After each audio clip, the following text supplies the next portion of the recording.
pouvoir vous partager la parole de Dieu, ce que je pense, ce que j'ai à cœur, et pas forcément juste ce que j'ai à cœur, mais je veux dire surtout la parole de Dieu, parce que c'est un enseignement biblique avancé. On va essayer de rentrer en profondeur dans la parole, donc je vous invite à prendre 1 Corinthiens chapitre 11 à 14 ce soir.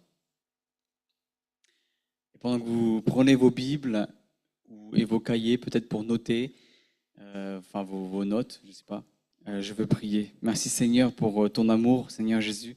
Puisses-tu, Seigneur, nous interpeller à travers tes principes et tes valeurs bibliques, à travers le contexte de l'église de Corinthe, à travers les enseignements de l'apôtre Paul, à travers ce que tu avais déjà exprimé à l'apôtre Paul. Seigneur Jésus, puisses-tu venir nous enseigner, Seigneur Jésus. Seigneur Jésus, je veux m'humilier encore devant toi et te dire à quel point tu es merveilleux, tu es grand, et à quel point nous avons besoin de toi, Seigneur Jésus. Tu es le cep, nous sommes les sarments, et sans toi, nous ne pouvons rien faire, Seigneur Jésus. Nous prenons tout de ta source, Seigneur Jésus, et nous te remercions, Seigneur, encore pour la parole ce soir, pour ce qui vient de la Bible. Et vraiment merci, Seigneur Jésus. Alors, c'est une suite d'enseignements. C'est une série d'enseignements que nous avons commencé au mois de septembre ou au mois d'octobre, je ne sais plus s'il y a eu un décalage ou pas. Et on avait vu les chapitres 1 à 11 finalement jusqu'à aujourd'hui. Le mois dernier, il n'y a pas eu d'enseignement biblique avancé puisqu'il y avait la semaine de jeûne et prière.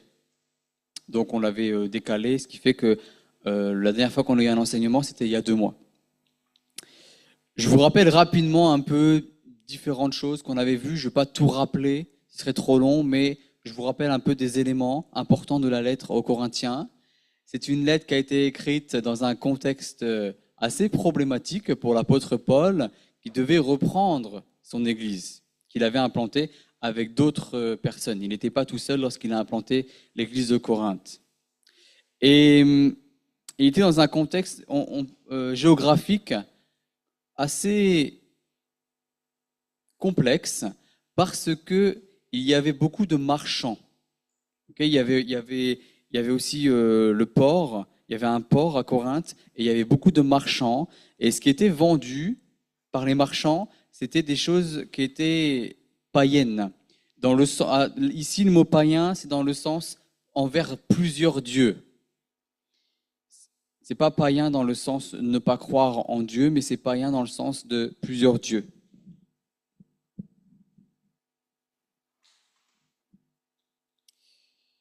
On avait vu que l'apôtre Paul parlait de 2 sagesses différentes. Il parlait de la sagesse de Dieu, donc la sagesse divine, et la sagesse humaine.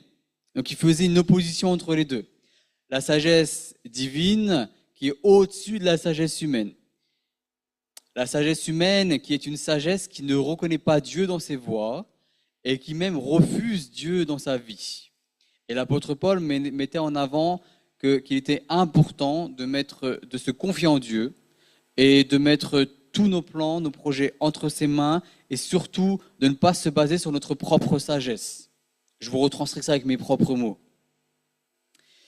Il y avait aussi le fait qu'il reprenait les croyants parce que il avait lui dire qu'il y avait différents conflits entre frères et sœurs, des problèmes d'impudicité, des problèmes de justice, des problèmes d'ordre moral, une incompréhension en lien avec la liberté spirituelle ou cette responsabilité spirituelle. Et puis il répondait aussi à des questions sur le mariage, des questions sur les viandes sacrifiées aux idoles et plein d'autres questions. Aujourd'hui, nous allons parler de l'ordre, de l'adoration et de l'édification. Sommes-nous venus pour adorer ? Je voulais juste vous dire un peu mes intentions de cœur avant d'entrer directement dans le sujet. Je fonctionne beaucoup dans ma manière de réfléchir en faisant appliquer la parole. On peut appeler ça de la théologie appliquée. Je vais forcément me poser des questions sur, ok, on a le contexte de l'église de Corinthe, comment est-ce que je peux transposer ça avec le contexte de l'église de Beauvais. Voilà comment je fonctionne. Donc je vais reprendre les principes et je vais les analyser. Après, ça me crée une certaine réflexion. Je réfléchis et ensuite je suis interpellé. Et c'est comme ça dans mon cœur souvent que Dieu travaille, parce que après je me dis, mais vraiment la parole est une lampe sur mon sentier, parce qu'elle me guide dans ma réflexion à comprendre ce qui ne va pas chez moi, ou ce qui ne va pas dans le contexte de l'église de Beauvais, et comment on peut réfléchir pour amener les choses encore plus selon la volonté de Dieu, pour aligner notre propre volonté à la volonté de Dieu, et aligner peut-être des choses qui ne sont pas faites, ou vécues, ou expérimentées à l'église de Beauvais, avec la volonté de Dieu, qui a été exprimée à travers l'apôtre Paul pour l'église de Corinthe. Vous avez un peu mon schéma de pensée, la manière dont je fonctionne. Ça va vous aider à mieux comprendre cette prédication. Parce qu'on va être interpellé, et je ne veux pas que vous pensiez que je suis un prédicateur qui vient un peu, comment dire, je sais pas, j'ai pas le mot là, mais dénoncer quelque chose ou quoi. Non, je suis avec vous, on est tous, on apprend tous, et on développe tous notre foi ensemble en tant que communauté. C'est dans cette optique-là que je vais parler. Et est-ce que nous venons pour adorer? Est-ce que lorsqu'on vient au culte le dimanche matin ou là même ce soir, le mercredi soir, est-ce que nous venons pour adorer Dieu? Est-ce que nous venons dans un culte ordonné et est-ce que nous sortons de ce lieu édifié? Parce qu'il y a l'adoration, mais aussi l'édification et puis il y a l'ordre. Et c'est ça que les chapitres 11 à 14 traitent. Aujourd'hui, on va vraiment se focaliser sur les chapitres 11 à 14. La lettre aux Corinthiens nous donne des critères à suivre pour vivre le culte de manière ordonnée, pour adorer Dieu, pour édifier les autres à travers l'amour comme élément principal. En fait, l'apôtre Paul, dans son discours, va ensuite relier tout ce qu'on va dire là, ce que je vais vous expliquer, à l'amour. L'ordre, ça se définit comme la manière de gérer, d'organiser, d'harmoniser. Par exemple, la coordination pendant le culte, j'ai pris des exemples de la vie quotidienne, du moins de notre vie communautaire de notre Église. J'ai pensé à la coordination qui est gérée par Narcisse le dimanche matin, où on sait il y a des choses sur WhatsApp, et puis pour que les choses soient bien organisées pour le dimanche matin et pour gérer les éventuels problèmes dans notre Église. Et ça, c'est une manière de gérer. Vous savez, c'est juste un exemple que je donne. Et d'ailleurs, je remercie Narcisse pour son travail, s'il nous entend, je ne sais pas, sur Zoom, et je rends gloire à Dieu pour sa vie. Parce que c'est important d'avoir aussi de la coordination et pour savoir quoi faire, pouvoir gérer les choses, gérer les événements, d'un point de vue social, d'un point de vue humain et spirituel. De plus, il y a aussi l'adoration. L'adoration, c'est un acte de vénérer Dieu. Alors, ça peut être physique, vraiment, oui, je ne peux pas bouger. Je m'agenouille devant Dieu, mais ça peut être s'agenouiller dans le cœur, sans forcément physiquement. On vient le vénérer, on vient lui montrer notre adoration. Et ça peut se faire, par exemple, dans la louange. Mais il n'y a pas que la louange qui est un acte d'adoration. Parce que n'importe quoi, je veux dire, tout ce qu'on peut faire dans la vie quotidienne peut être un acte d'adoration. C'est une attitude du cœur. Donc il y avait la louange, et d'ailleurs je remercie aussi les équipiers de louange qui donnent de leur temps pour amener ce côté solennel dans la louange, ce côté où on vénère Dieu, où on l'adore, où on lui montre notre amour. Mais j'ai pensé aussi à la prière, l'équipe d'intercession dans notre Église, parce que ce sont des personnes qui prient, qui ont un cœur, qui font leur mieux pour avoir un cœur humble, compatissant envers les autres et qui continuent de prier avec acharnement, persévérance. Et pareil, je vous remercie, je rends gloire à Dieu pour tous les dons et les talents qu'on a ici dans cette Église. La prière peut donc devenir un acte d'adoration. Il y a aussi l'édification. L'édification, c'est ce qui vient construire, édifier, construire, fortifier, encourager, transformer. Par exemple, n'importe qui ici, un membre de l'Église, peut encourager un autre. Et en l'encourageant, ça va construire son identité. Ça va construire qui il est en Christ. Ça va lui permettre de développer ses dons, de développer ses talents, de développer ses dons spirituels, ses talents naturels. Et c'est aussi une certaine culture de l'honneur, où on vient honorer une personne en le construisant, en l'édifiant, et en même temps, surtout, on vient rendre gloire à Dieu pour la vie de cette personne. Et ainsi, on montre notre amour envers la personne et surtout envers Dieu. À travers toutes ces définitions, ces exemples, je me suis posé la question suivante. Comment pouvons-nous approprier les principes des passages de 1 Corinthiens 11 à 14 ? Et voici le plan. Il y a 4 parties dans cette prédication. Premièrement, le principe d'honneur, de respect et de dignité dans les relations entre les hommes et les femmes. Ensuite, deuxièmement, nous parlerons de l'ordre pendant la Sainte Seine et pendant les cultes. Dans un troisième temps, nous parlerons des dons spirituels pour l'édification de tous. Et enfin, la 4e partie sera dévouée à l'amour. L'amour avant tout, ou l'amour pour tout. L'amour pour les autres, l'amour pour autrui, l'amour pour Dieu et l'amour pour soi-même. Et c'est très fortement, dans les passages, c'est fortement relié surtout à l'amour pour l'édification commune. Premièrement, donc, parlons du principe d'honneur, de respect et de dignité dans les relations entre les hommes et les femmes. L'idée, c'est qu'il faut de la convenance dans les assemblées. Lisons la parole de Dieu. 1 Corinthiens, chapitre 11, versets 1 à 16. « Soyez mes imitateurs, comme je le suis moi-même de Christ. Je vous loue de ce que vous vous souvenez de moi à tous égards et de ce que vous retenez mes instructions, telles que je vous les ai annoncées. Je veux cependant que vous sachiez que Christ est le chef de tout homme, que l'homme est le chef de la femme et que Dieu est le chef de Christ.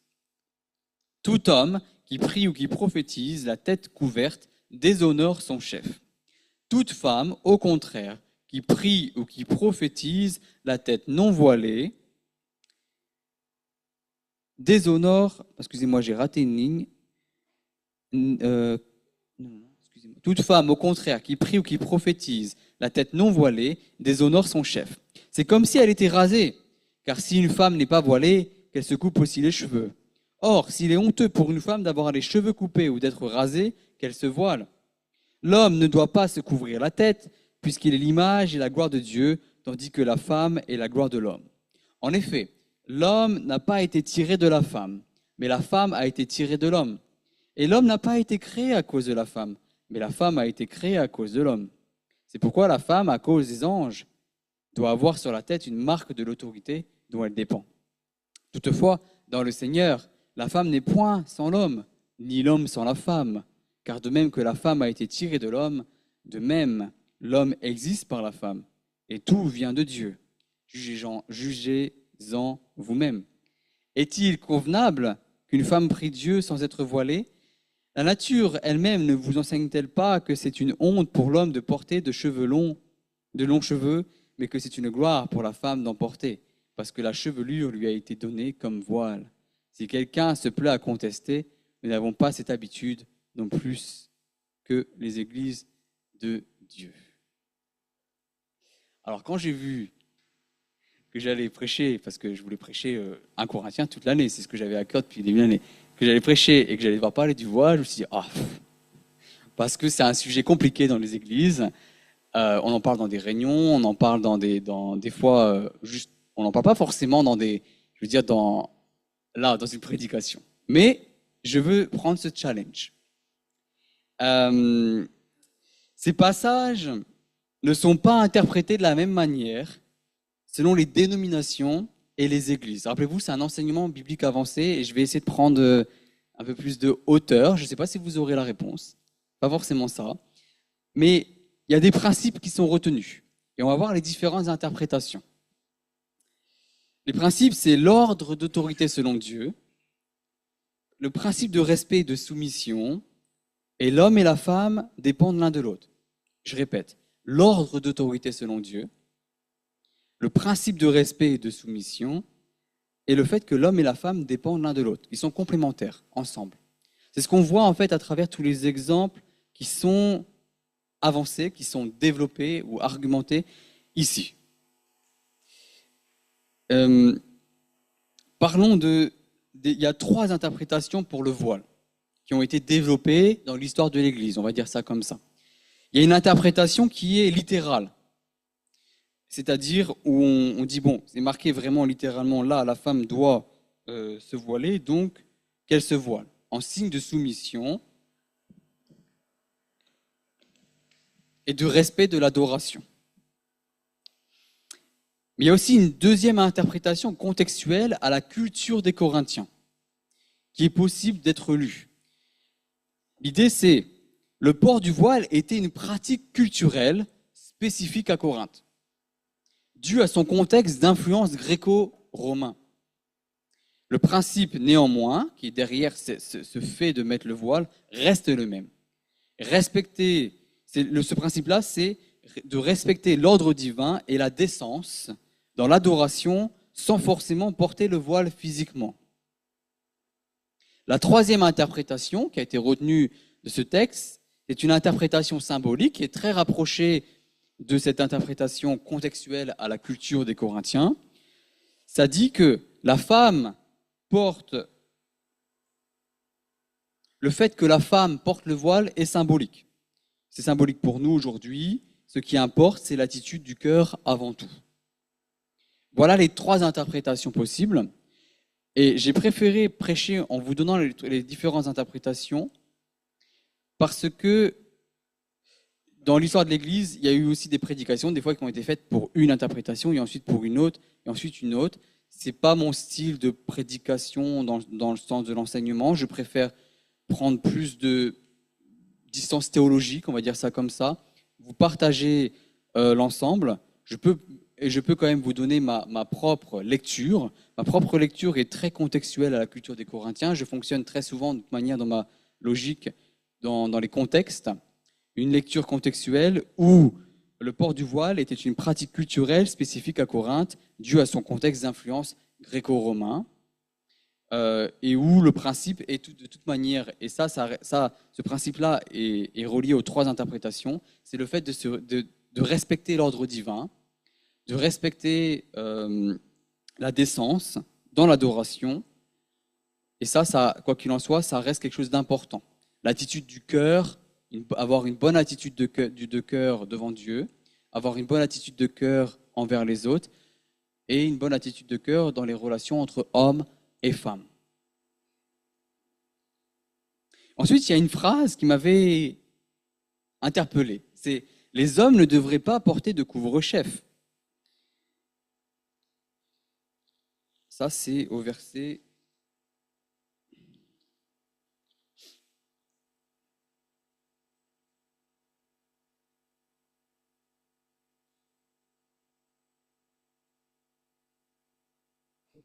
Verset 7. Ah, merci. L'homme ne doit pas se couvrir la tête, puisqu'il est l'image et la gloire de Dieu, tandis que la femme est la gloire de l'homme. Et contextuellement parlant, ça fait sens. Parce que là, comme ça, je me disais, je ne comprends pas. Mais une fois que j'ai eu le contexte, là, j'ai compris. Parce qu'en fait, ce qui se passait, c'est que dans la culture corinthienne, si on mettait ce couvre-chef, ça pouvait faire référence à des cultes païens. Donc l'apôtre Paul, l'idée que l'apôtre Paul met en avant, c'est qu'il fallait marquer la distinction entre le culte chrétien et le culte païen. S'il y avait des hommes qui avaient cette distinction sociale avec un couvre-chef, alors on pouvait l'assimiler à quelqu'un qui vient louer des dieux étrangers, pour des chrétiens qui sont des démons d'ailleurs. Du coup, c'est un peu bizarre socialement parlant si on avait dans une église des personnes qui semblent venir avec un accoutrement qui vient en fait louer quelqu'un d'autre, même si en réalité peut-être dans leur cœur ce n'était pas le cas. Donc, pour éviter toute confusion, l'apôtre Paul explique, l'homme ne doit pas se couvrir la tête puisqu'il est l'image et la gloire de Dieu, tandis que la femme est la gloire de l'homme.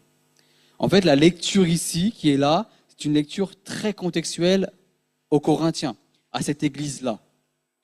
Et ensuite, les principes, on les reprend et on les transpose à notre culture, on les transpose à notre vie, on les transpose à notre contexte de l'église de Beauvais, pour nous ici. Il y a aussi un ordre divin qui a été établi entre l'homme et la femme. Paul établit un ordre divin. Mais ce n'est pas parce qu'il établit cet ordre divin entre l'homme et les femmes que cela signifierait que l'homme serait supérieur à la femme. Et ce n'est pas ce que dit le texte. Quand on lit toute l'argumentation, parce que si on prend une phrase comme ça, on pourrait être un peu confus dans la lecture, mais plus on prend l'ensemble du texte, dans son contexte, plus on voit qu'à la fin, il explique qu'il y a une complémentarité. Il ne dit pas ça comme ça, mais il dit dans le Seigneur, la femme n'est point sans l'homme, ni l'homme sans la femme.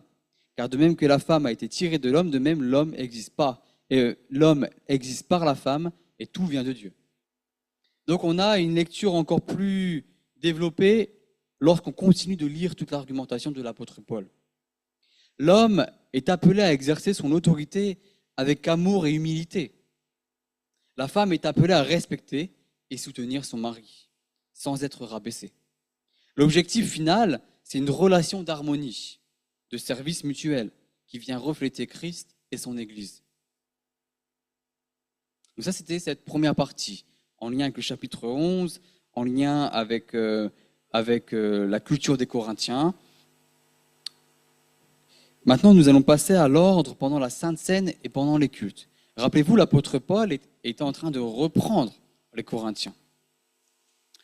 Et il s'avère, quand on lit le texte, et même quand on y sort un ton, si vous lisez la Bible à voix haute, vous verrez que la manière dont les virgules et puis les phrases s'accumulent les unes entre elles, et puis les mots qui sont utilisés, même si pour l'instant, là, nous sommes sur la traduction française, mais quand même, on sent cette ferveur de l'apôtre Paul, on sent que le ton, il est assertif. Voilà le mot que je pourrais utiliser, c'est un ton assertif, un ton qui reprend, un ton qui... Alors, il n'est pas dans la méchanceté, mais il vient reprendre l'Église, et on sent qu'il le fait avec autorité, amour et influence. Parce que les Corinthiens étaient désunis. Ils prenaient la Sainte Seine en étant désunis dans leurs pensées, dans leur cœur. Et aussi, il y avait une différence sociale entre les plus riches et les plus pauvres qui était manifestée parmi eux. Et ceux qui étaient plus pauvres étaient ignorés. Donc, la Sainte Seine, ça a un moment solennel où nous devons être dans l'union de l'Esprit, qui que nous soyons, quel que soit notre statut social, quel que soit l'argent que nous avons dans notre porte-monnaie. Et nous sommes une famille, et nous devons agir comme une famille unie, en apprenant à se connaître et en étant unis les uns avec les autres. La Sainte Seine est un moment de commémoration, de mémoire du passé. C'est un moment où on vient se remémorer ce que Jésus a fait sur la croix, sa mort et sa résurrection pour chacun et chacune d'entre nous. Cela nous rapproche de la raison de notre existence.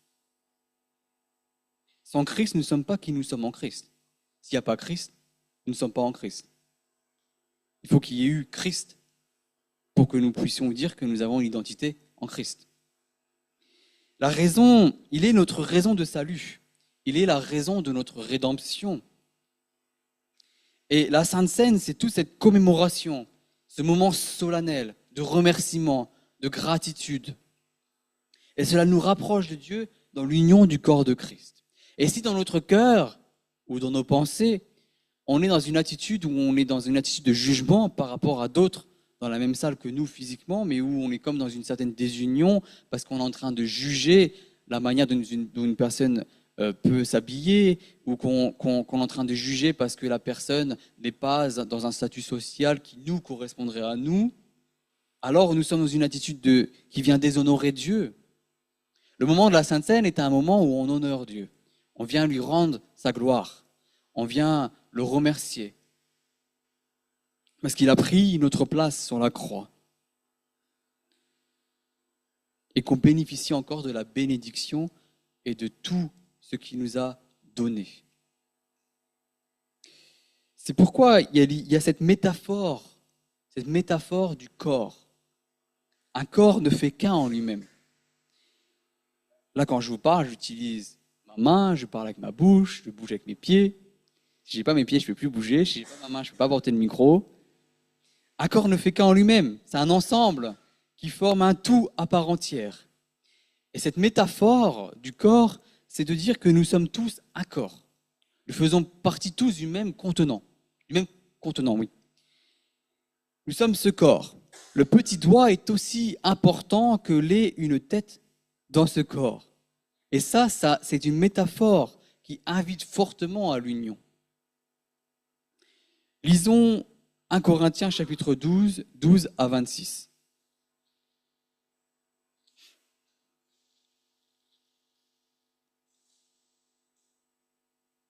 Non, lisons 1 Corinthiens chapitre 11, versets 7 à 33.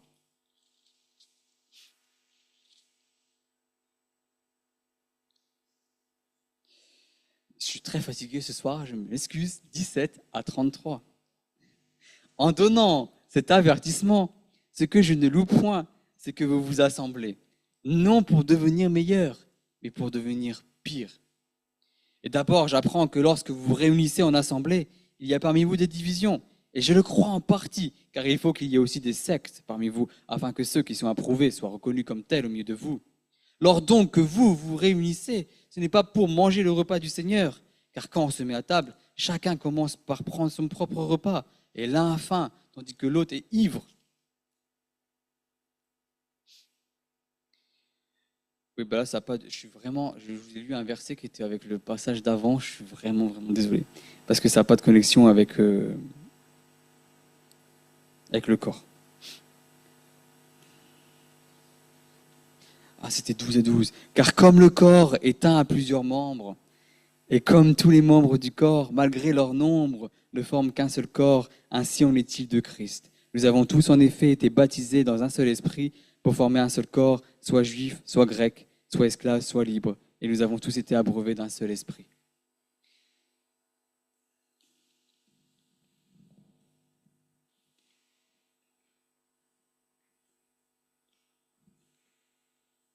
Donc Dieu nous appelle à cette union. En même temps, dans cette union dont l'apôtre Paul nous appelle, il nous appelle aussi à cette union dans les dons spirituels pour l'édification de tous. Et c'est ce qui est très important au chapitre 12, chapitre 4 à 6.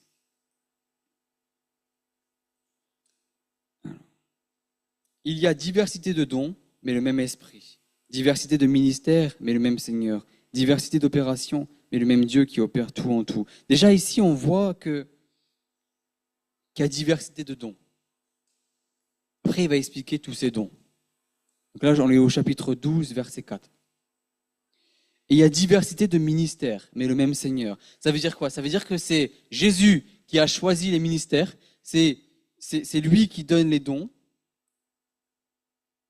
et c'est le même Dieu qui opère tout en tout.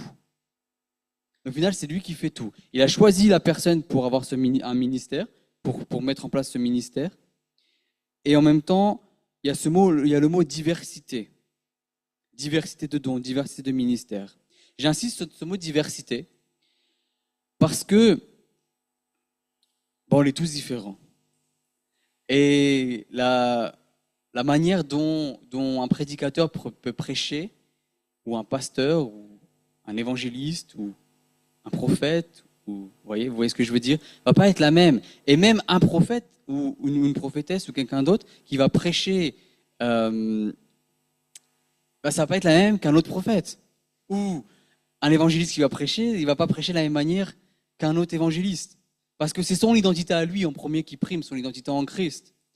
Il va peut-être avoir une fibre où il va prêcher un peu avec des similitudes. Mais il y a sa différence qui est là, qui fait qui il est. Ces différences-là font qui il est. Et ça, c'est important parce que dans les églises, qu'importe l'église, par moment, on doit s'habituer à des nouveaux ministères, on doit s'habituer à des nouvelles personnes. Et on a une manière de visualiser les ministères par rapport à ce qu'on a vu avant. Sauf qu'en fait, la personne qui vient ne va pas forcément faire de la même manière que d'autres personnes. Et sa manière de penser ou sa manière d'organiser les choses va pas être la même. Même s'il peut y avoir une structure. Mais la structure d'une personne ne va pas nécessairement être la même structure qu'une autre personne. Même si tout vient de la parole de Dieu, normalement. Parce que quand on prêche, on doit prêcher la parole de Dieu. Mais du coup, c'est important de réaliser ça parce que sinon, on vient mettre des personnes dans une boîte, en fait. On vient lui dire comment lui il doit être ou comment il est. Ou comment, or, il y a diversité de dons, diversité de ministères, le même Seigneur, diversité d'opérations. Ça veut dire quoi, diversité d'opérations? Ça veut dire que c'est pas parce que Dieu va passer peut-être par un don de prophétie à travers quelqu'un qui va lui opérer ce don de la même manière qu'il va le faire avec quelqu'un d'autre. Et c'est là où c'est très vaste. Avec une personne, il va peut-être l'utiliser plus pour, avec des visions ouvertes. Imaginons, vous regardez devant vous, là vous avez un truc qui s'affiche devant vous. Avec une autre personne, il va peut-être utiliser plus facilement l'écoute, où la personne va entendre ce qui s'appelle un murmure, et puis ça va être cette opération qui va être manifestée. Une autre personne, et là je parle uniquement du don de prophétie, parce qu'il y aurait vraiment énormément de choses à dire, ou une autre personne, ça peut être les songes. Alors, ça ne veut pas dire que je ne suis pas en train de dire que c'est forcément que ce canal-là qui est utilisé par la même personne. Je dis que c'est un canal qui peut être dominant, et encore, ça dépend aussi des saisons, parce qu'au final, c'est Dieu, et encore le texte le dit là, le même Dieu qui opère tout en tout. Au final, encore une fois, c'est Dieu qui choisit, c'est Dieu qui fait. Et donc, c'est important de le voir, parce que par moment, on peut penser, on peut se dire, moi, je vis la chose comme ça, donc les autres doivent vivre la même chose que moi, ou ils doivent le vivre de la même manière que moi, je le vis. Sinon, c'est pas bon. Non, parce que ça peut être ça, pour moi, c'est assez incorrect, puisqu'il y a diversité de manières dont le don va s'organiser, dont il va se développer. Je ne sais pas si ce sont les bons mots que j'utilise, mais de manière dont il va être opéré, dont il va être verbalisé avec les mots, pour que cette parole soit prononcée, afin d'édifier les autres. Et il continue ensuite avec ces dons-là. Il parle des dons. À chacun, la manifestation de l'esprit est donnée pour l'unité commune, l'utilité commune. Donc déjà, c'est la manifestation de l'esprit. C'est pas la personne qui décide, ah tiens, je vais partager ce don, je vais inventer ça ou je vais aller dire ça. Non, la personne, normalement, avec son amour, va s'humilier à Dieu. Et en s'humiliant, avec sa relation avec la personne, Dieu va lui donner quelque chose. Et là, il va avoir aussi la question de l'obéissance. Et après, la gestion de comment je fais dans tel endroit, dans tel contexte, pour partager ça. Ça, c'est encore tout un truc qu'on pourrait développer. Mais je ne vais pas m'attarder sur la production ou quoi. Je vais juste m'attarder un peu plus sur le texte, vraiment sur le texte ce soir. La manifestation de l'esprit est donnée pour l'utilité commune. Et là, on est dans le contexte d'une communauté. Dans ce texte-là, de la communauté. Donc quelque part du culte, par exemple. Et c'est l'utilité commune. C'est-à-dire qu'on vient, Dieu dit quelque chose, imaginons à quelqu'un, vous avez compris, pour l'instant je suis plutôt sur le don de prophétie, là, dans mes exemples, il donne un don ou une parole, une connaissance, on va dire ça comme ça, et là la personne va partager ça. Mais pourquoi? Pour l'utilité commune, pour les autres. Pour l'édification de l'Église, pour la communauté. Et il y a une utilité derrière. Il y a forcément une utilité. Si Dieu parle, c'est que derrière, il y a quelque chose, il y a un besoin, Dieu il est en train de transformer une vie, il est en train de changer quelque chose, il est en train d'interpeller. Il y a forcément toutes ces choses-là derrière. Et encore une fois, je pèse mes mots parce qu'il y aurait énormément de choses à dire là-dessus. En effet, à l'un est donné par l'Esprit une parole de sagesse, à l'autre une parole de connaissance selon le même esprit, à un autre la foi par le même esprit, à un autre le don des guérisons par le même esprit, à un autre le don d'opérer des miracles, à un autre la prophétie, à un autre le discernement des esprits, à un autre la diversité des langues, à un autre l'interprétation des langues. Un seul et même esprit opère toutes ces choses, les distribuant à chacun en particulier comme il veut. Remarquez la structure. Il répète à un autre, à un autre, à un autre, selon le même esprit, selon le même esprit, selon le même esprit. Pourquoi il fait ça? Parce qu'il est en train de, rappelez-vous, il veut ordonner l'Église. Enfin, il veut, pas, je ne sais pas le bon mot, il veut faire en sorte que l'Église soit organisée, soit ordonnée, soit mieux gérée. Parce qu'en gros, hein, je vous caricature ça, mais tout le monde faisait un peu n'importe quoi, à n'importe quel moment, et puis ça n'allait pas. Et c'est ce qui peut se passer des fois dans certaines églises. Et du coup, ça faisait n'importe quoi. Mais aussi, il met en avant à un autre, à un autre, à un autre. Parce que c'est pas forcément à la même personne, ça peut être quelqu'un d'autre. Ça peut être d'autres personnes. Et ça, c'est Dieu qui choisit, selon le même esprit. Donc, encore une fois, la source, c'est qui? C'est le même esprit, l'Esprit Saint, le Saint-Esprit. Mais parlons ensuite des termes. Parole de sagesse. Qu'est-ce qu'une parole de sagesse? C'est une parole qui donne une solution ou une forme de précaution pour éviter un problème.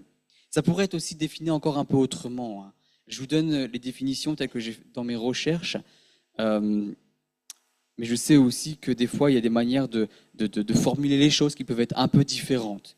Et je préfère le dire parce qu'on est en train de traiter de choses où des fois, c'est quand même compliqué de savoir comment faire les choses. Il y aura encore beaucoup de choses à dire sur ça. Mais donc la parole de sagesse, on peut parler de Salomon, par exemple, quand il a eu à choisir entre deux femmes.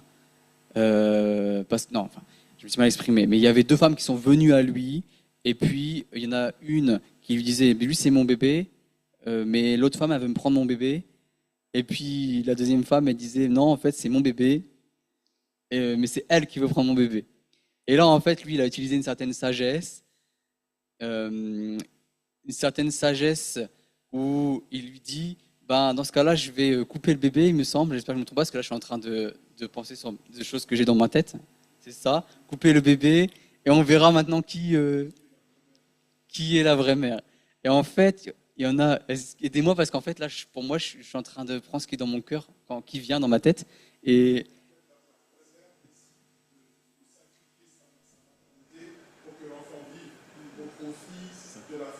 voilà, c'est ça, je le redis juste à voix haute pour tout le monde. La vraie mère lui dit, bah non, dans ce cas-là, je lui laisse le bébé. Je sais plus comment tu as dit ça. Et la deuxième mère, elle lui dit, bah d'accord, je le garde. Mais là, bref, Salomon, il comprend que ça va pas par discernement, et puis finalement, il donne le bébé à sa vraie maman. Voilà, c'était le côté sagesse. Parole de connaissance. C'est une parole qui donne la connaissance de quelque chose sur quelqu'un. Et il y a un but derrière. Ça, c'est important pour pouvoir comprendre. Ça montre que Dieu sait et qu'il est là. En fait, imaginons, je sais pas, je viens vers l'un d'entre vous et je vous dis, voilà, je te partage que j'ai l'impression qu'il y a ça. Et du coup, ça montre que je connais quelque chose sur ta vie. Mais enfin, c'est pas forcément pas moi qui le connais. En fait, c'est Dieu qui vient de dire quelque chose. Et puis du coup, j'exprime ce que je ressens dans mon cœur ou ce que je pense avoir entendu, etc. Et puis après, c'est toi, la personne, qui va dire, ah oui, c'est vrai quand même que ça m'interpelle parce que c'est vraiment ce qui m'arrive dans ma vie. Mais du coup, j'ai su quelque chose. Et là, ça fait penser à celle qui était au puits. Parce que Jésus, il lui dit, oui, c'est vrai. Excusez-moi, parce qu'encore une fois, ça vient dans ma tête. Oui, c'est vrai, parce que tu as plusieurs maris. Et vous voyez de quoi je parle? Le moment où il voit la Samaritaine.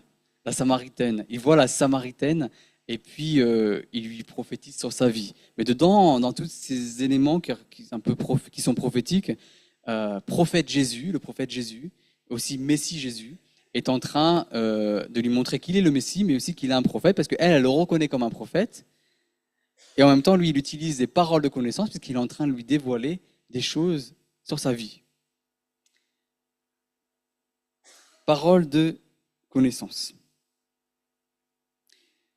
Parole de foi. Il y a la parole de foi. C'est une parole qui exprime une confiance inébranlable en Dieu et qui exprime la vérité très fortement. Souvent, ça c'est ma compréhension là que je vous partage, d'accord? C'est ma compréhension personnelle, c'est que c'est souvent utilisé, une parole de foi, dans, je sais pas, il peut y avoir un moment, c'est un exemple, un moment très compliqué dans la vie de quelqu'un, c'est juste un exemple. Et en fait, la personne qui est je sais pas, très fortement peut-être reliée à la Bible, et qui reliée à l'esprit, puis elle va annoncer des choses par la foi. En fait, ça va être par la foi, parce qu'elle sait que c'est comme ça, cette personne-là, le Saint-Esprit, c'est comme s'il vient faire sortir cette parole-là, pour la déclarer dans les circonstances. Mais en même temps, la personne sait que c'est vraiment le Saint-Esprit parce que c'est fortement relié à des principes et des valeurs qui sont dans la Bible. Et comme la personne, elle sait que ce sont des principes et des valeurs et qu'elle retrouve des histoires dans la Bible, là, elle ressort ces paroles de foi dans la discussion. Ça peut être une discussion juste banale. Et en fait, les paroles viennent édifier la personne. Parce que du coup, ces paroles de foi vont tenir la personne qui est en train de vivre des choses compliquées dans la foi. Okay, c'est un exemple parmi tant d'autres, c'est pas forcément dans des moments compliqués. Parole de foi. Don des guérisons. Là, c'est les dons des guérisons. Le don des guérisons. Ouais, le don des guérisons. Donc là, c'est une personne à qui Dieu a donné un don pour pouvoir guérir des malades. Tout simplement. Et c'est quelqu'un par qui Dieu passe pour relâcher des guérisons. Le don d'opérer des miracles. C'est c'est Dieu qui donne à quelqu'un la capacité de faire des miracles par le don que Dieu lui donne. Et la personne, elle vient opérer ce miracle parce que Dieu l'a mené à opérer le miracle. Encore une fois, ça vient de, comme dit le texte, selon le même esprit, par le même esprit. Discernement des esprits, le don de prophétie. La prophétie vient édifier, exhorter et encourager par des paroles inspirées de Dieu. Voilà une définition simple. Il y aura en fait encore beaucoup de choses à dire. Discernement des esprits. C'est une capacité à discerner l'influence démoniaque derrière un individu ou l'attitude comportementale malsaine de quelqu'un, ou à discerner des manipulations, discerner des choses. Et ce n'est pas forcément que des esprits qu'on ne voit pas, mais ça peut être aussi nous, dans le sens où, les êtres humains, dans le sens où nous sommes des esprits dans une chair. Donc c'est de discerner des intentions, discerner des manipulations possibles, discerner des choses par le Saint-Esprit. Le Saint-Esprit qui vient nous avertir d'un potentiel danger ou d'un comportement qui n'est pas correct. Là, on est dans du discernement des esprits, le don des discernements des esprits. Après, on a la diversité des langues, qu'on appelle le parler en langue ou la glossolalie. Le texte ici, il utilise diversité des langues. La diversité des langues s'est manifestée de différentes manières, notamment dans les actes à la Pentecôte, parce qu'elle s'est manifestée par des langues spirituelles ou célestes, mais aussi par des langues humaines qui n'avaient pas été apprises naturellement par la personne qui parle en langue sur le moment précis. Il n'y a pas que dans les actes ça s'est produit. Dans l'histoire de l'Église, on peut retrouver des moments où il y a eu des expériences et des choses où des personnes se sont mises à parler avec une langue alors qu'ils ne l'ont jamais apprise, dans un moment précis. Ensuite, il y a l'interprétation des langues. Donc là, c'est la personne est en train de parler en langue, elle est en train de parler ce langage céleste, ce langage spirituel que Dieu comprend, qui vient nous édifier nous-mêmes. Et l'interprétation, c'est tout simplement, c'est traduire en fait, si je vous dis des mots, mes propres mots, mais c'est traduire ou c'est redonner le sens de ce qui a été dit. Okay. Et là, il y a différentes manières dont Dieu peut utiliser pour donner l'interprétation. Et c'est là où ça peut être vague, des fois, parce qu'on ne sait plus si c'est un don d'interprétation ou si c'était la prophétie ou si c'était quel canal au final que Dieu. Bon, au final, ça reste le même esprit et c'est compliqué des fois de savoir comment ça s'est fait. L'interprétation, ça peut être par des visions. Dieu donne des visions à quelqu'un. On va dire, quelqu'un est en train de prier en langue. Et une autre personne ensuite elle reçoit les visions et elle sait dans son cœur très fortement que les visions qu'elle a reçues sont reliées au parler en langue, donc elle sait que les visions doivent être interprétées, donc elle a l'interprétation du parler en langue. C'est un exemple parmi tant d'autres. Et donc tout ça, Dieu aime faire tout ça. Et c'est dans son cœur que l'Église puisse utiliser les dons, tous les dons. Et et qu'on les recherche, qu'on les développe, qu'on laisse Dieu nous parler à travers tout ça, qu'on soit dans l'humilité et l'amour. Et c'est là où on va voir l'importance de l'amour avant tout. Et là, c'est notre dernière partie. C'est que l'amour doit prévaloir en tout. L'amour doit prévaloir dans nos relations, l'amour doit prévaloir dans nos interactions, elle doit prévaloir dans la communauté. L'amour avant tout. De l'amour, 1 Corinthiens 13. Allons dans 1 Corinthiens 13. Il appelle ça une voie par excellence.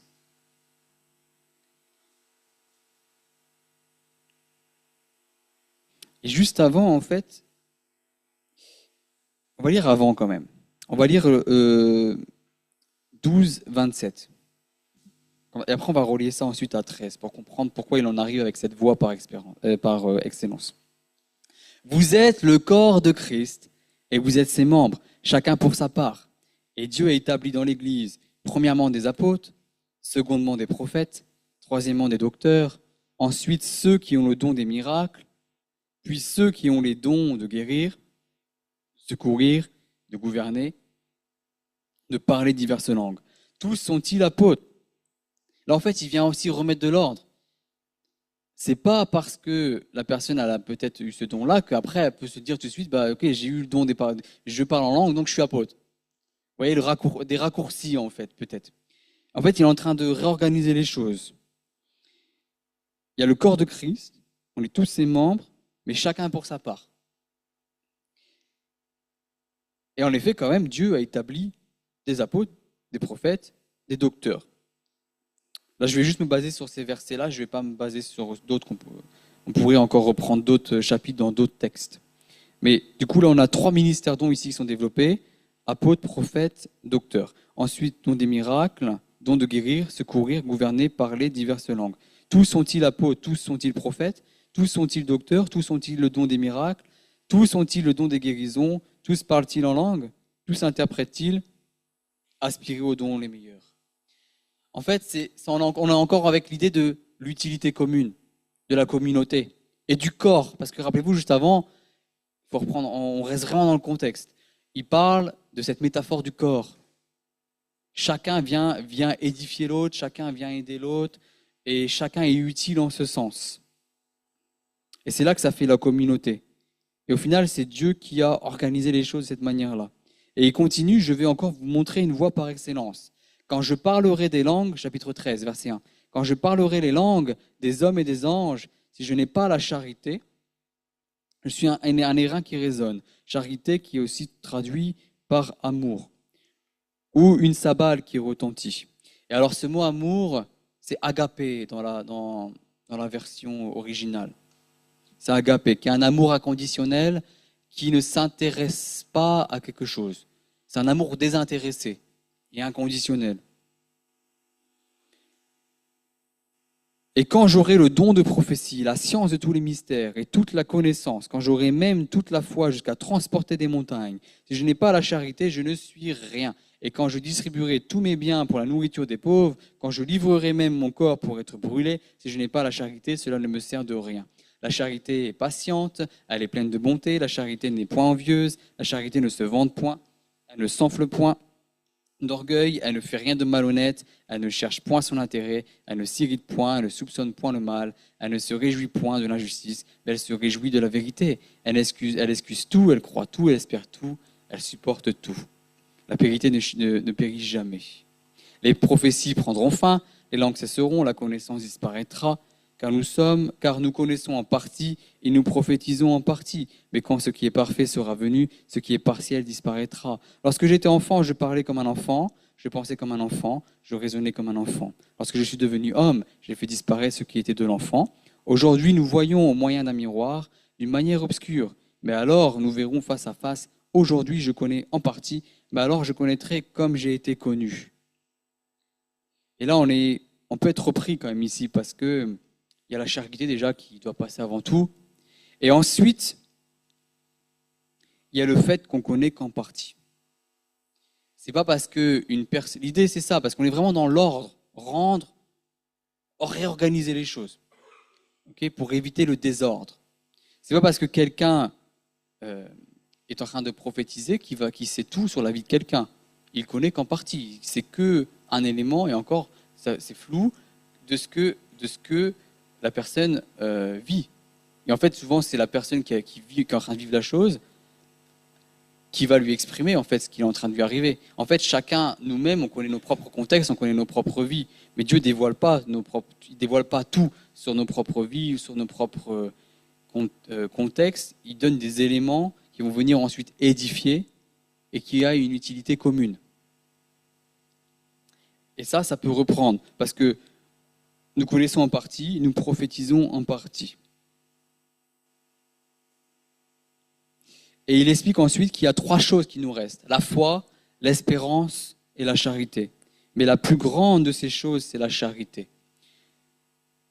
Et ça, c'est hyper important de voir que finalement, même après tout ça, après même tous les dons, ou finalement les titres, on peut appeler ça comme ça, apôtres, prophètes, etc., c'est une organisation que Dieu met en place. Mais ce qui est important, en fait, derrière tout ça, c'est l'utilité commune à travers la foi, l'espérance et la charité. Parce que ce sont 3 choses qui nous restent.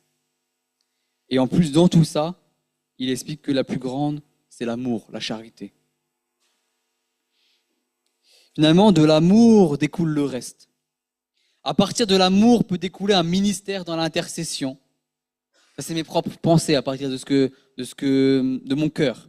À partir de l'amour, on peut comprendre sur qui on est. On peut comprendre qui on est. Et on peut comprendre qui est l'autre. Avec l'amour, on apprend à mieux utiliser les dons spirituels. C'est comme si la fluidité de l'exercice du don spirituel provient de cet amour.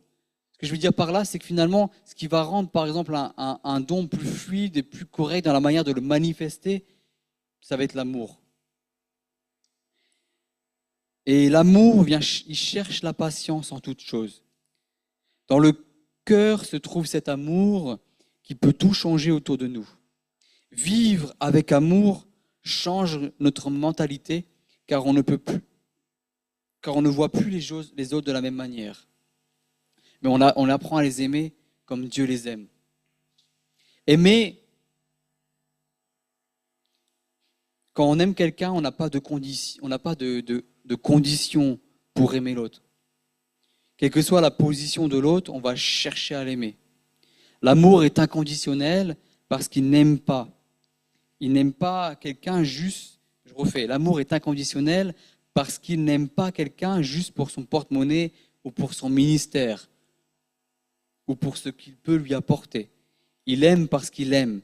Il aime la personne pour qui elle est au fond d'elle et non pour ce que l'on veut que la personne soit. L'amour vient transformer, l'amour transcende, l'amour change. L'amour ne se vante pas mais reste humble. Tout ça, c'est relié avec ce qu'on a lu avant. Il agit à travers la bonté, l'amour est très fortement orienté vers les autres. L'amour cherche à aider l'autre. L'amour ne cherche pas le mal chez l'autre lorsqu'il n'y a rien. L'amour ne cherche pas à détruire l'autre.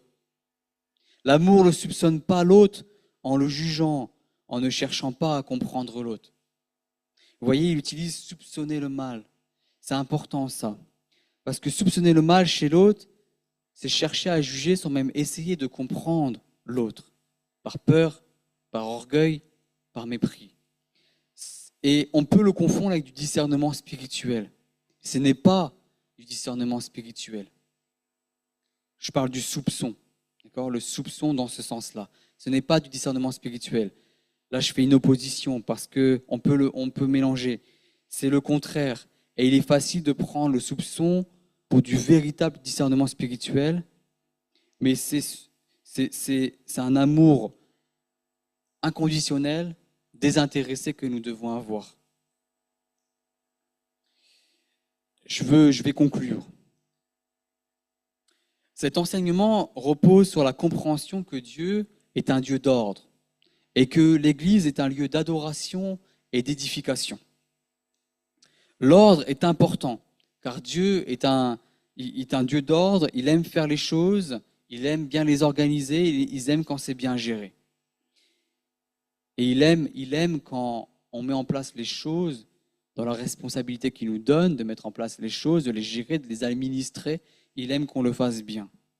Le culte doit être un moment d'adoration et la Sainte Seine doit être organisée et ordonnée aussi. Il faut qu'elle soit prise sans mépris, qu'elle soit prise sans méchanceté envers son prochain. Sinon, autant ne pas faire la Sainte Seine. La Sainte Seine ne doit pas être salie, car c'est un moment solennel d'adoration qui commémore le sacrifice parfait de Jésus, sans lequel aucun d'entre nous ne serions là ce soir. Le respect, l'honneur et la dignité sont des principes importants pour nos relations entre frères et sœurs en Christ, entre hommes et femmes, entre mari et épouse. Par ailleurs, dans ces relations et cet ordre divin, nous ne devons pas mettre de côté les dons spirituels qui sont importants pour notre édification commune. En fait, Dieu veut collaborer avec nous, avec tous ces principes, tout ce qu'on a vu. Et notamment en ce qui concerne les dons spirituels. Les dons spirituels sont partie intégrante d'une vie chrétienne. Il est normal d'avoir des dons spirituels dans le sens où c'est Dieu qui décide de les donner et que c'est dans son cœur de le faire. Donc c'est important finalement de comprendre le cœur de Dieu là-dessus. Car sinon nous prenons peur. Sinon on a peur en ce qui concerne les dons. Et du coup on bloque là-dessus. Et on bloque du coup sur une partie du cœur de Dieu. Sur ces éléments où ça plaît à Dieu d'organiser les choses comme ça, de les gérer comme ça. Sinon, il n'aurait pas créé ce système, entre guillemets, en premier, il y a les apôtres, ensuite, il y a ça, puis voilà, il y a tous ces dons. C'est dans son cœur de le faire. C'est ce qui donne la vie à l'Église. Et Dieu veut nous parler, et c'est lui qui donne ces dons. Finalement, n'ayons pas peur de les utiliser. Ils viennent de Dieu. Les dons sont pour l'édification de plusieurs. Comprendre ceci aidera à organiser des cultes qui seront encore plus profonds en ce qui concerne cela et en ce qui concerne la volonté de Dieu. Parce que je pense que Dieu veut se mouvoir encore plus, il veut entrer encore plus en profondeur avec nous en tant que communauté. Il cherche notre collaboration. Ne refusons pas non plus. Oui, l'idée c'est que la parole traite d'apôtres, de prophètes, d'évangélistes, notamment là je vais rester sur les textes qu'on a lus, et on peut avoir peur de ces noms-là parce que dans notre culture française, c'est pas forcément aussi développé que dans d'autres pays aujourd'hui au XXIe siècle, parce que ça a pu se perdre au fur et à mesure des siècles, et du coup on peut prendre peur de l'inconnu, de ce qu'on ne connaît pas. Mais je crois fermement que Dieu aime cette organisation-là et qu'il est important de la comprendre afin d'aider à élever les ministères pour l'Église, pas pour les ministères en eux-mêmes, mais pour Jésus, pour son Église. Et on peut aussi avoir peur des prophètes et des prophétesses que Dieu peut mettre dans les églises. Je ne parle pas forcément d'un point de vue institutionnel, je ne veux pas forcément rentrer dans ce sujet-là, je parle juste de manière générale, même on va dire, je vais dire ça comme ça entre guillemets, des simples croyants, prophètes, prophétesses dans la communauté. On peut avoir peur, mais j'invite à ne pas avoir peur, parce que je reviens encore sur cette organisation qui a été développée ici. Il est développé que nous avons, qu'il y a plusieurs types de ministères, etc. Et encore, c'est dans le cœur de Dieu. Et je dis ça parce que en ayant peur, on peut bloquer finalement des personnes de s'exprimer. Et ça, c'était peut-être, en tout cas, c'est mon interpellation personnelle que j'avais dans mon cœur, que je partage. Je ne dis pas que c'est Dieu qui dit ça, c'est pas du tout ça que je suis en train de dire, d'accord? Je dis juste que c'est mon interpellation dans mon cœur. C'est qu'il peut y avoir des personnes qui des fois voudraient s'exprimer, mais qui ne peuvent pas, et qui des fois peut-être ont des choses de Dieu, mais ne les partagent pas. Du coup, il y a comme une peur, soit pour la personne, et aussi peut-être des peurs des personnes qu'on leur partage des choses. Donc en fait, je veux juste partager le fait d'essayer de plus avoir peur et d'être dans une certaine liberté spirituelle en ce qui concerne le partage, la communauté spirituelle, et aussi la probable, si pas même, je sais pas comment exprimer ça, le fait qu'il peut y avoir dans n'importe quelle église, même sans qu'on connaisse les personnes, des personnes qui peuvent être prophètes, prophétesses, ou qui vont être plus tard, qui vont avoir des ministères auxquels on ne pourrait pas imaginer des fois, on peut imaginer qu'on peut se dire non, telle personne ne ferait pas ça. Sans faire exprès, on peut se dire ça, mais en fait, Dieu fait ce qu'il veut, et des fois, il voit des choses, il voit dans le cœur, c'est ce que la parole nous dit, il voit dans le cœur, et nous, on voit que à ce qu'on voit. Enfin, en gros, c'était un peu ça.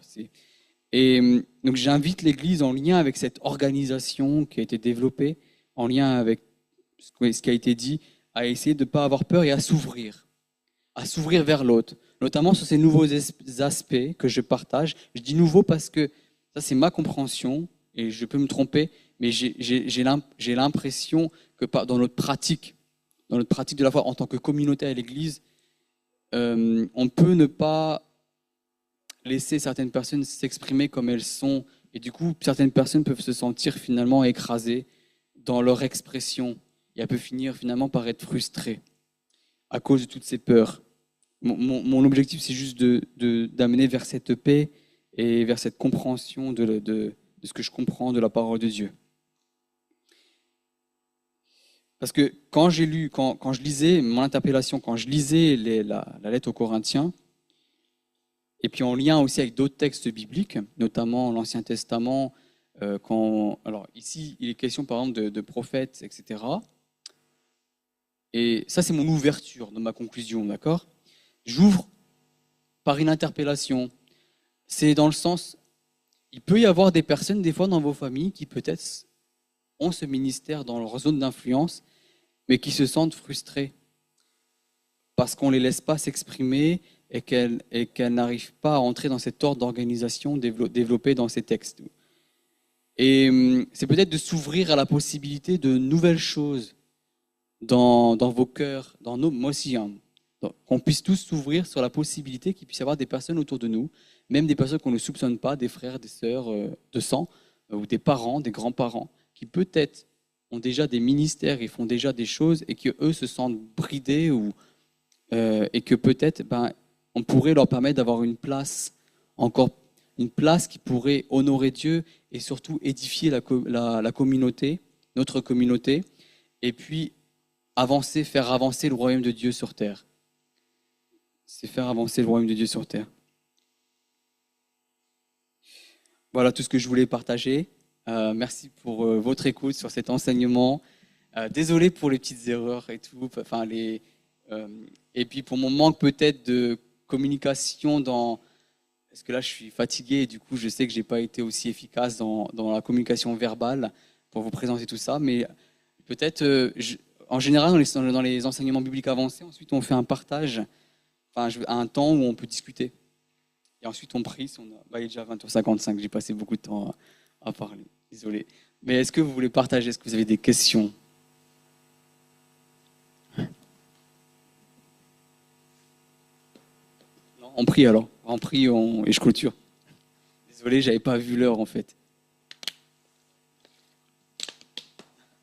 Je fais quoi? On prie ou je clôture juste? J'ai l'impression d'avoir tout. Bruno, je fais quoi? On clôture.